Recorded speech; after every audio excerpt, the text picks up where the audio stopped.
ආදරණීය ජීවිතය. ආදරණීය ජීවිතය තුළ අවසන් විශේෂාංගය තමයි ඔබට සමීප කරන්න මේ අවස්ථාවේදී අපි සූදානම් වෙලා ඉන්න. දැන් මේ අවසන් විශේෂාංගය මොන වගේ විශේෂාංගයක් වේද කියලා ඔබ කල්පනා කරනවා ඇතිනේ. මේ විශේෂාංගය දැනුවත් වෙමු. අපි බලමු මොකක් පිළිබඳවද අද ඔබ දැනුවත් කරන්න අපි සූදානම් වෙලා තියෙන මේ දැනුවත් විශේෂාංගය.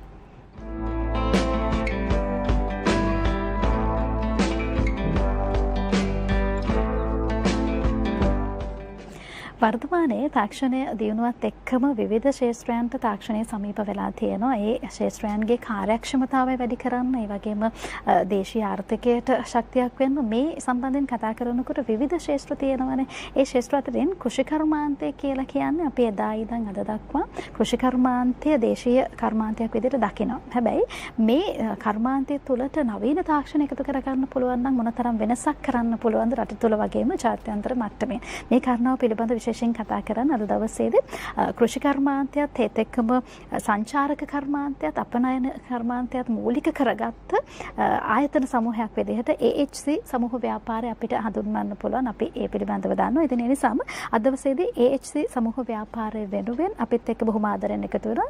එහි සභාපතිතුමන් ආචාර්ය නාලක සිල්වා මහතා. අයිබෝන් සුබෝදෑසනක්. අයිබෝන්. ඒත් එක්කම අපිත් එක්ක බොහොම ආදරෙන් එකතු වෙනවා. ආසියානු පැසිෆික් නීතිඥ සංගමයේ තොරතුරු සහ සංනිවේදන කමිටු සභාපති නීතිඥ ආචාර්ය සුනිල් අබේරත්න මහතා. අයිබෝන් සුබෝදෑසනක්. අයිබෝන් සුබෝදෑසනක්. අපි කතා කරන්න සූදානම් වෙන කෘෂි කර්මාන්තයේ පිළිබඳවත් ඒ වගේම කෘෂි කර්මාන්තයට සම්බන්ධ වෙන සංචාරක කර්මාන්තයත් අපනයනයත්. මේ ශාස්ත්‍ර තුඩේ ගැළපීම කොයි වගේද මොන වගේ ගැළපීමක් තියෙනවද කියන කාරණාව අපි කතා කරන්න සූදානම්. ඊට මත්තෙන් අපි ලෑස්ති වෙලා ඉන්න මේ AHC සමූහ ව්‍යාපාරය පිළිබඳව හැඳින්වීමක් අපි දැනගත්තොත් හොඳයි කියලා කතාවර ප්‍රවේශයක් විදිහට අපි කතා කරමු. ඔව් ඇත්තටම AHC සමූහ ව්‍යාපාරය කියලා කියන්නේ කෘෂි කර්මාන්තය, සංචාරක කර්මාන්තය සහ අපනයනය කියන ප්‍රධාන ශ්‍රේෂ්ඨ තුන ආවරණය කරගෙන ලංකාවේ ක්‍රියාත්මක වෙන සුවිශේෂී සමූහ ව්‍යාපාරයක්. එහිදී කෘෂි කර්මාන්තය සම්බන්ධයෙන් ගත්තාම ඇග්‍රෝ හාවස් කල්ටිවේෂන් පුද්ගලික සමාගම තමයි ක්‍රියාත්මක වෙන්නේ.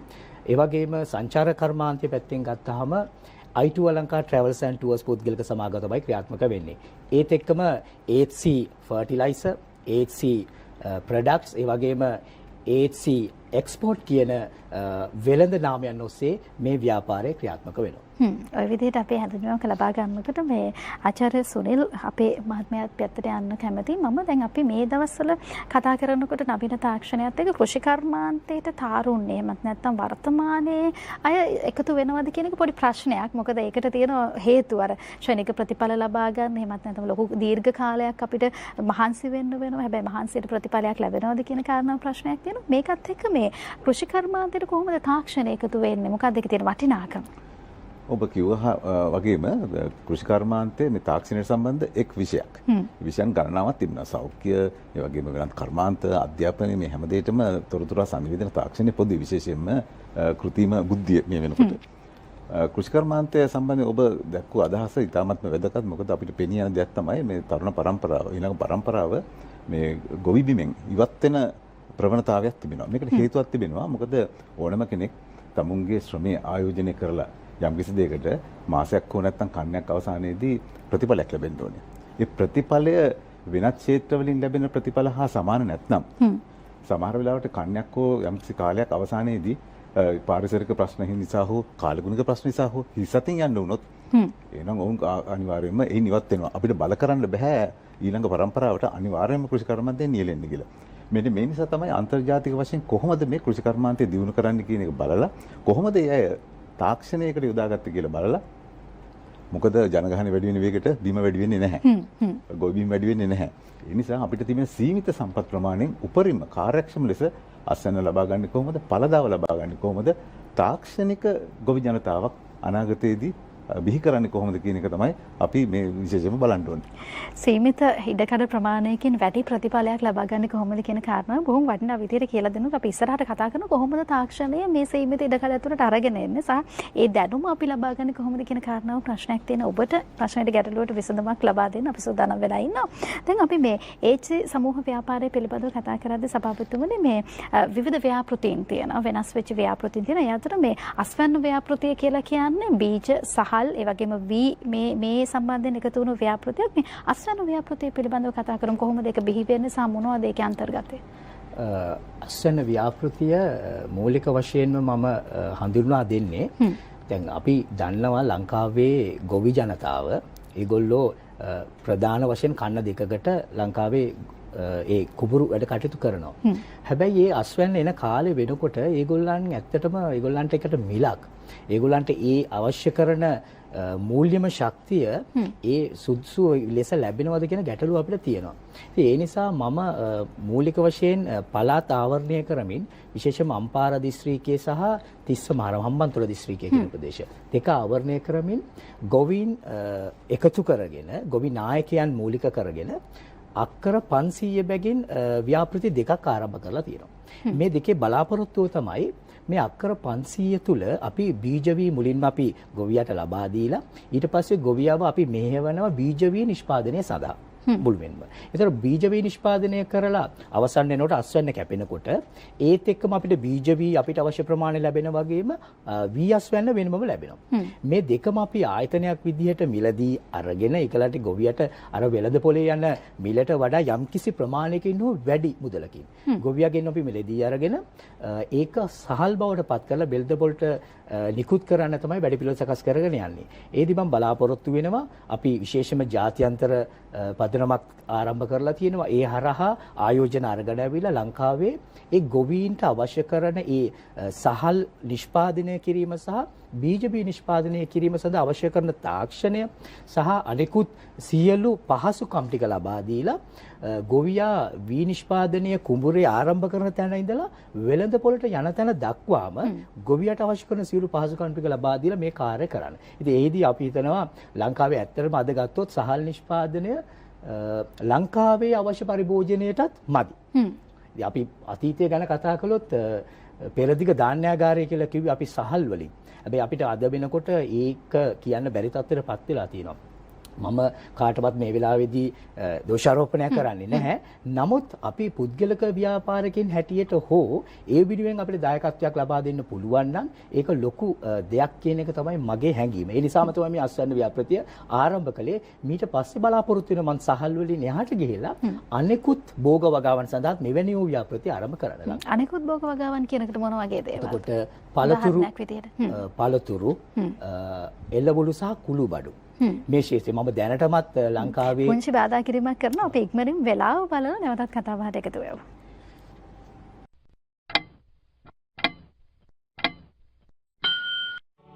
ඇගේ කතාව ලියන්න ඇයට ඉඩ හරින්න. කතා කරමින් ඉන්නේ HC සමූහ ව්‍යාපාරය පිළිබඳව අපි කතා කරා. දැන් සහල් එතකොට වී බීජ මේ දේවල් වලට අමතරව මොනවද අනෙකුත් කාරණා කියලා අපි ඒවා පිළිබඳව කතා කරමු. හරි. මේ වෙනකොට අපි ලංකාවේ විවිධ ප්‍රදේශ ආවරණය කරමින් එළවලු පළතුරු සහ කුළුබඩු කියන ප්‍රධාන භෝගයන් අපි මේ වෙනකොට වගා කටයුතු ආරම්භ කරලා තියෙනවා. මම බලාපොරොත්තු වෙන ඒ අපි කරන්නේ අපේ ආයතනීය ඉඩම්වල. ඉතින් එතනින් එහාට ගිහිල්ලා අපේ ගොවි ජනතාවට පුළුවන් අර යලමහ කන්න දෙකට අමතරව තව ආදායම් ලබා ගැනීමේ ක්‍රමවේද තියෙනවා මේ අතරමැද කාලයන් තුල. සහ දීර්ඝකාලීන භෝගයන් වගා කිරීමෙන් ඒගොල්ලන්ට දීර්ඝකාලීනව ආදායම් ගන්න පුළුවන්. ඒ නිසා ඒකට අවශ්‍ය කරන වැඩපිළිවෙලත් ඉදිරියේදී සකස් කරන්න බලාපොරොත්තු වෙනවා. ඒ ගොවි ජනතාවගේ සහ ඒ පුද්ගලික ඉඩම්වල ඒ අයගේ ඉඩම්වල මේ කියන වගාවන් ආරම්භ කරන්න අවශ්‍ය යටිතල පහසුකම් සහ අවශ්‍ය පහසුකම් ටික දීලා තාක්ෂණය ලබා දීලා ඒකට අවශ්‍ය කරන පොහොර බීජ මේ දේවල් ආයතනය මගින් ලබා දීලා මේ කටයුතු ආරම්භ කරා. බොහොම සුබ ආරංචියක් නේද? දැන් ඔබ ආයතනයේ විතරක් නෙමෙයි දීප ව්‍යාප්තව Tamanගේ පෞද්ගලික ඉඩම් කඩම් වලත් මේ දේවල් සුරක්ෂිත කරන්න කරගෙන යන්න ඉදිරියට ආර්ථික මට්ටම ශක්තිමත් කරගන්න අවස්ථාවක් ඔබටත් තියෙනවා කියන කාරණාව පැහැදිලි කරනකොට මේ තොරතුරු තාක්ෂණය පිළිබඳව අපි කතා කරන්නේ මේ කෘෂි කර්මාන්තයට තරම් එන්න ඕනේ තාක්ෂණය. නවීන තාක්ෂණය තුලින් කොයිතරම් දෙයක් කරන්න පුළුවන්ද කියන දේ අපි සමාජයට පෙන්වන්න ඕනේ කියන කාරණාවේද මේ සුනිල් අබේරත් මහත්මයා අපිට කියන්න මොන වගේ මෙබලන්ද අපිට ඉඩමට ගේන්න පුළුවන් කුඹුරට ගේන්න පුළුවන් මේ නවීන තාක්ෂණයත් එක්ක. විශේෂයෙන්ම බැලුවොත් අපි අද ඉන්නවද උතුරු මැද පළාතට එහෙම නැත්නම් උතුරු පළාතට 2030 දී අවශ්‍ය පොහොර වර්ගය මොනවද? පොහොර ප්‍රමාණය කොහොමද කියලා දැනගන්න. අපි කියන්නේ අපි පොහොර යොදන්නේ කෘෂි කෘමිනාශක යොදන්නේ එවෙලෙට. එතකොට ඔබට පේනවා ඇති කොච්චරනම් ප්‍රමාණයක් සමහරලාට අවශ්‍ය පොහොර ප්‍රමාණයට පොහොර යොදනවා. ඒ පොහොර වතුර දිගේ ගිහිල්ලා අන්තිමට ගංගාවලට එක් වෙලා මුහුදට එනවා. මේ යන්නේ කාගේ සල්ලිද? මේ රටේ ගොඩක් වෙලාවට බදු ගෙවන ජනතාවගේ සල්ලිත් ඒත් එක්කම යනවා. ඒ නිසා අපිට පුළුවන් නම් 2030 දී පුරෝකථනය කරන්න කොපමණ පොහොර ප්‍රමාණයක් ඒ අදාළ දිස්ත්‍රික්කයට පළාතට අවශ්‍යද? කුමන වර්ගයේ පොහොර වර්ගයක්ද ඒ වෙනකොට අවශ්‍ය වෙන්නේ? අපිට කල්තියාම ලෑස්ති වෙන්න පුළුවන්. ඒත් එක්කම තමයි දේශගුණික විපර්යාස. අපිට තියෙනවානේ මේ පළපුරුද්දක් බොහොම මේ මෑතකදී සිද්ධ වෙච්ච කාරණා නිසා කොතරම් කෙත්වතු හානි වුණාද? අපිට පුරෝකථනය කරගන්න පුළුවන් නම් යම්කිසි දේශගුණික විපර්යාසයක් සිද්ධ වීම මොකද අනිත් රටවල් එක සිද්ධ වෙනවා. ඒතර අපිට පුළුවන් අපි ගොවි ජනතාව දැනුවත් කරලා ඒ අයගේ ඒ තියෙන ශ්‍රමය ආරක්ෂා කරන්න. දැන් එක් උදාහරණයක් මම දෙන්නම් ඔබ අහපු ප්‍රශ්නෙට. තාක්ෂණයේ එක් දෙයක් තමයි ඩ්‍රෝන් තාක්ෂණය. ඩ්‍රෝන් තාක්ෂණය අපි කෘෂිකර්මයට යොදාගන්නේ කොහොමද බලමු. දැන් ඩ්‍රෝන් තාක්ෂණය වෙනත් රටවල් වල පාවිච්චි කරලා ඒ අය දිනපතාම එහෙම නැත්නම් සතියකට වරක් කෙත්වතු හරහා යවලා ඔවුන් නිශ්චිතවම හඳුනා ගන්නවා මොන රෝගයක්ද යදාල වගාවට වැළඳිලා තියෙන්නේ කියලා. එතකොට ෂණිකයකින් ඒ පුළුවන් ඒ සම්බන්ධ ප්‍රතික්‍රම යොදන්න ඒ අනවතත් දේ ඩ්‍රෝනේට අවශ්‍ය රසායනික ද්‍රව්‍ය යොදපුවාම බෙහෙත් වර්ග යොදපුවාම ඒ ගිහිල්ලා අවශ්‍ය තැනට යොදනවා. ඒත් එක්කම පොහොරත් එහෙමයි. දැන් මෘදුකාංග තිබෙනවා. මෘදුකාංගයට අපි කරන්නේ ඒ ඉඩමේ සැලැස්ම යොදනවා මෘදුකාංගයට. එතකොට මේ මෘදුකාංගය යොදපුවම ඩ්‍රෝනේ එක දශමයක්වත් ඒ අදාළ ඉඩමෙන් පිටතට යන්නේ නැහැ. නැත්තම් අහල පහල ඉන්න මිනිසුන්ගේ ගෙවල් වලටත් කෘෂි යොදන්න පුළුවන්. ඒක ප්‍රශ්නයක් වෙනවා. එතකොට මෙන්න මේ තාක්ෂණය මේ ඩ්‍රෝන් තාක්ෂණය වෙනත් රටවල් වල විශේෂයෙන්ම ඉන්දියාව, අප්‍රිකානු රටවල්, ලතින් ඇමරිකානු රටවල් මේ වෙනකොට කාර්යක්ෂමව පාවිච්චි කරනවා. දැන් මේ ඩ්‍රෝන් තාක්ෂණය පාවිච්චි කරනකොට සාමාන්‍ය ගොවි බිමේ ඉන්න ගොවි මහතෙකුට මේක සමහරට කරන්න බෑ. මොකද ඒ සම්බන්ධයෙන් තාක්ෂණය දැනගන්න ඕනේ. ඒ සම්බන්ධව නීති රීති පද්ධතියක් තිබෙනවා. දැන් ඒක තමයි අපි ආසියානු පැසිෆික් නීතිඥ සංගමයෙන් මම ලබාගත් බලපුරුද්ද තමයි ඒ රටවල තිබෙනවා. මේ තාක්ෂණය කෘෂිකර්ම වේවා, සෞඛ්‍ය වේවා වෙනත් ඕනම ක්ෂේත්‍රයකට වේවා ඒවා භාවිතා කරනකොට නීති පද්ධතියක් තිබෙනවා. ඒත් එක්කම තිබෙනවා යම්කිසි අපි පාවිච්චි කරනවා යම්කිසි ප්‍රතිපත්ති මාලාවක්. මෙන්න මේවත් හැදෙන්න ඕනේ මේත් එක්කම. අන්න ඒ දේ සම්බන්ධයෙන් සම්බන්ධ කරලා තමයි මමත් ආචාර්ය නාලක මහත්මයාත් වගේම අපි දැනට පදනමක් පිළිතුරලා තිබෙනවා ශ්‍රී ලංකාවේ. ඒක ජාත්‍යන්තර කෘෂිකාර්මික සංවර්ධන පදනමක් වශයෙන් හඳුන්වන්නේ. අපි ජාත්‍යන්තර වශයෙන් එකතු වෙලා මේ තාක්ෂණය මෙරටට හඳුන්වා දීම තමයි අපි උර දීලා ඉන්නේ. විශේෂයෙන්ම අපි බලාපොරොත්තු වෙන්නේ ජාත්‍යන්තර වශයෙන් මේ දියුණු වෙච්ච තාක්ෂණය අපේ කෘෂිකර්ම පීඨයට හඳුන්වලා දීලා ඒ ආයතන වලට හඳුන්වලා දීලා කෘෂිකර්ම දෙපාර්තමේන්තුවේ සහාය ලබා දීලා මේ රටේ තාක්ෂණික ගොවි ජනතාවක් රටේ ඇතිකරන්න ඒකේ ප්‍රතිලාභය ලැබෙන්නේ අපිටමයි මේ රටේ පුරවැසියන්ට. අනිවාර්යයෙන් තාක්ෂණික ගොවි ජනතාවක් නිර්මාණය කරන්න මොනවද අවශ්‍ය සාධක කියන කාරණාව අපි මෙහෙම කතා කරමින් යනකොට මේ අපි AHC සමූහ ව්‍යාපාරය පිළිබඳව කතා කරන්නේ. එතකොට මේ කෘෂි කර්මාන්තය, සංචාරක කර්මාන්තය අපනයනේ මූලික කරගත් ආයතනයක්. එතකොට මේ දැන් කෙනෙක් හිතන්න පුළුවන් කෘෂි කර්මාන්තය කොහොමද සංචාරක කර්මාන්තයට සම්බන්ධ වෙන්නේ කියන කාරණා. මේ කෘෂි සංචාරක කර්මාන්තය ගැන කතා කරනකොට AHC සමූහ ව්‍යාපාරයෙන් වෙන සේවාවන් මොනවාද අපි කතා කෘෂි සංචාරක කර්මාන්තය කියන කාරණාවේදී ඇත්තටම මට 2024 වර්ෂයේදී සම්මානයක් ලැබුණා, ජාත්‍යන්තර සම්මානයක් ඒ සඳහා. ඉතින් කෘෂි සංචාරක කර්මාන්තය සඳහා මම මොඩල් එකක් හදලා තියෙනවා. ඒ තමයි දැන් ලෝකේ බටහිර රටවල් වල ඉන්න අපේ ඉන්න විදේශික සංචාරකයන්. ඒගොල්ලෝ ඇත්තටම ලංකාව වගේ රටකට එන්න කැමති මේ ස්වභාව සෞන්දර්ය සහ මේ තියෙන පරිසරය මේ අපිට ඒ කියන්නේ ඒ රටේදී ගන්න බැරි වාතය අපි මේ ආශ්වාස ප්‍රාශ්වාස කරන වාතය ඒ රටවල් වලදී ගන්න බෑ. ඉතින් මේ සියලු දේ අරගෙන ලංකාව තුල ඒ අයගේ ඒ සෞඛ්‍ය සහ ඒගොල්ලන්ගේ අධ්‍යාත්මික සුවය මෙන්න මේක වර්ධනය කර ගැනීම තමයි ඒ අයගේ ප්‍රධාන බලාපොරොත්තුව. ඉතින් එතනදී මම රිවර්ස්ටන් ප්‍රදේශයේ මේ වෙනකොට ආරම්භ කරලා තියෙනවා රිවර්ස්ටන් view eco resort කියන අපේ හෝටල් ව්‍යාපෘතිය.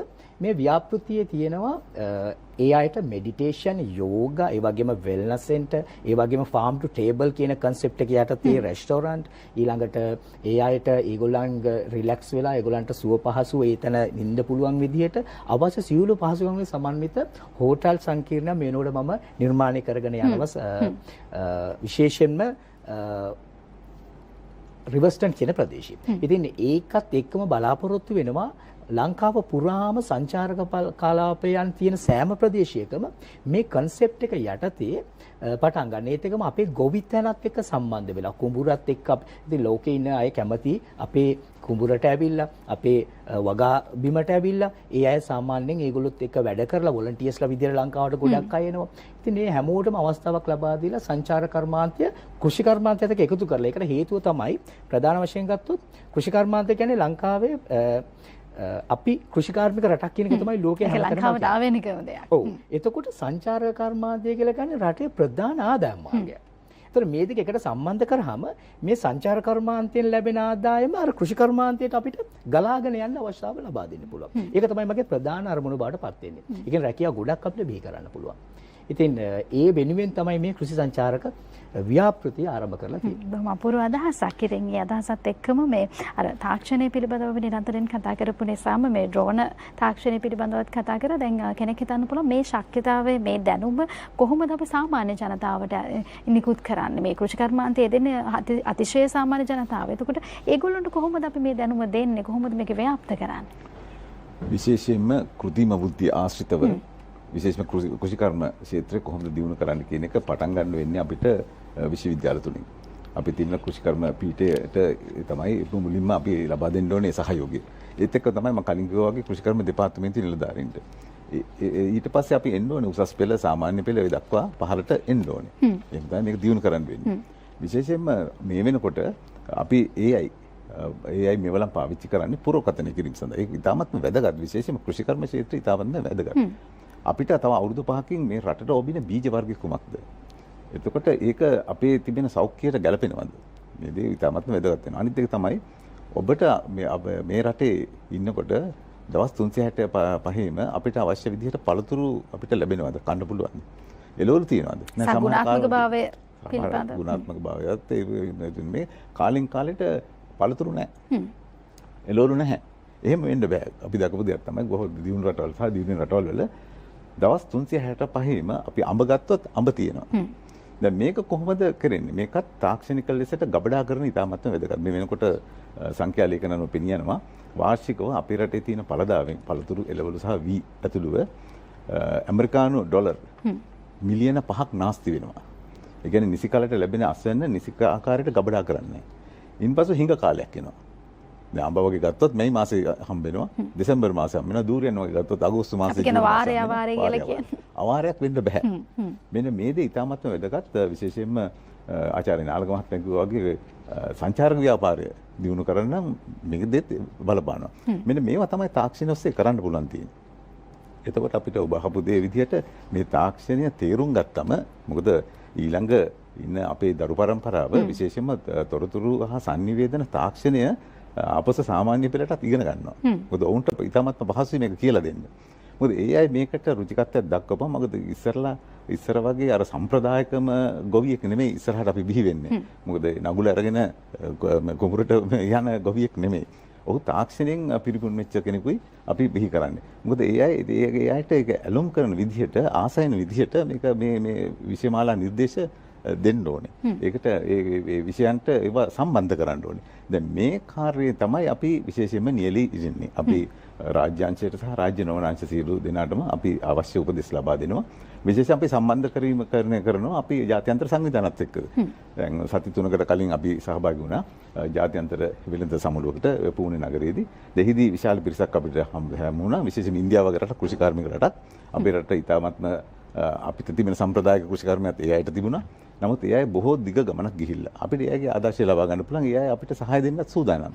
ඒ වගේම වෙනත් රටවල් තිබුණා. චීනය වගේ රටවල්, ඒ වගේම බෙලරුස් අපිට හම්බුණා තානාපතිතුමා එහිදී. ඔහු සමග සාකච්ඡා කරා කොහොමද උන්ගේ තාක්ෂණය අපේ රටට ලබා ගන්න කියලා. ඉතින් අපි ඒ කර්තව්‍ය තමයි මේ වෙනකොට නියැලලා තියෙන්නේ. අර අඩුපාඩු මදිපාඩු ගැන හිතන්නේ නැතුව අපිට පුළුවන් නම් නවීන තාක්ෂණයත් එක්ක අලුත් දෙයක් කරන්න පුළුවන් නම් ජීවිතේට එකතු කරගන්න පුළුවන් නම් කොයිතරම් දෙයක්ද. ඉතින් මේ වගේ කාලවකවානුවක මේ වගේ දේවල් මේ වගේ යෝජනා කොයිතරම් වටිනවද අපේ රටකට. ඉතින් ඒ නිසාම මේ කෘෂි කර්මාන්තය පිළිබඳව විශේෂයෙන් අපි කතා කරපු නිසා සභාපතිතුමනි දැන් ඔබ ආයතනය ඇතුළු සියලු කාර්ය මණ්ඩල දැන් මේ ව්‍යාපෘතීන් තුලින් දේශීය වශයෙන් උත් විදේශීය වශයෙන් උත් කාර්යය කරනවා. ඒ නිසාම මේ අවසන් විනාඩි කිහිපය යන්නේ අපිට කියන්නකො අපේ රටට ලැබෙන ප්‍රතිලාභ මොනවාද මේ වගේ? ඇත්තටම ගත්තාම මම AC සමූහ ව්‍යාපාරය ආරම්භ කරලා මේ වෙනකොට ලංකාවේ එක ව්‍යාප්ත කරලා ඒ කටයුතු කරලා ඒකෙන් ලොකු පිරිසක් යැපෙන තත්ත්වයට පත් කරලා තියෙනවා. ඉතින් අපි කල්පනා කළා මේ ලංකාවේ කෘෂිකර්මාන්තය ජාත්‍යන්තරයට අපි ගෙනියන්න ඕන නිසා ජාත්‍යන්තරයේ තියෙන දේවල් ලංකාවට ගෙනල්ලා අපේ කෘෂිකර්මාන්තය ඉහළට ගේන්න ඕනේ. ඉතින් එතනදී අපේ සුනිල් අබේරත්න අපේ ආචාර්යතුමා එතුමා පැහැදිලිව ප්‍රකාශ කළා අපි මොකද්ද කරන්න යන්නේ කියන එක. එහිදී අපි ජාත්‍යන්තර සමුළු කීපයකට දැන් සම්බන්ධ වෙලා තිබෙනවා. ඒ වගේම අපි රටවල් ගණනාවක් එක්ක අවබෝධතා ගිවිසුම් අත්සන් කරලා තියෙනවා. ඒකට අපි බලාපොරොත්තු වෙනවා මෙතනදී ලංකාවේ කෘෂිකර්මාන්තය ජාත්‍යන්තර මට්ටමට අවශ්‍ය කරන මට්ටමට අරගෙන ගිහිල්ලා අපේ කෘෂි නිෂ්පාදන ජාත්‍යන්තර තලයට අපනයනය කරන්න අවශ්‍ය කරන වැඩපිළිවෙල හදන්න. එහිදී ආසියාව, ඒ වගේම අප්‍රිකාව, ඒ වගේම ලතින් ඇමරිකාව, යුරෝපය මේ සියලු රටවල් වල එක්ක අපි අවබෝධතා ගිවිසුම් අත්සන් කරමින් මේ තලයට ගෙනියන්න තමයි බලාපොරොත්තු වෙන්නේ. අතට අපි බලාපොරොත්තු වෙනවා ඉදිරියේදී ඩොලර් මිලියන 100ක රෙවෙනියු මොඩල් එකක් හදන්න ලංකාවට. ඉතින් ඒකට තමයි මේ අවශ්‍ය කටයුතු කරගෙන යන්නේ. එතනදී මෙතුමා ඒ වගේම තව මේක පිටිපස්සේ තව ලොකු පිරිසක් අපිත් එක්ක ඉන්නවා. ජාත්‍යන්තර වශයෙන් අධ්‍යක්ෂකවරු 20ක් අපිත් එක්ක සම්බන්ධ වෙලා ඉන්නවා මේ ජාත්‍යන්තර සංවිධානය හරහා. ඉතින් ඒ කටයුතුත් එක්ක ඇත්තටම අපිට ලංකාවට ලොකු දෙයක් කරන්න පුළුවන් වෙයි කියන විශ්වාසය අපිට තියෙනවා. මම හිතන්නේ තවත් දවසක අපි අපූර්ව විදිහට මේ කතා බහෙම දිගුවක් විදිහට කතා කරමු. ගොඩක් දේවල් තියෙනවා අපිට කතා කරන්න. නමුත් කාලය අපිට අවහිර වෙනකොට අද දවසේදී මේ පිළිබඳව කතා බහ කරන්න AC සමූහ ව්‍යාපාරයේ සභාපතිතුමන් ආචාර්ය නාලක සිල්වා මහතාත් ඒ වගේම ආසියානු පැසිෆික් නීතිඥ සංගමයේ තොරතුරු හා සංනිවේදන කමිටු සභාපති නීතිඥ ආචාර්ය සුනිල් අබේරත්න මහතා. ඔබ දෙපළටම ආයුබෝවන් කියලා සමුදෙනවා. එයිමත් දවසක බොහොම ආදරෙන් මුණ ගැහෙමු.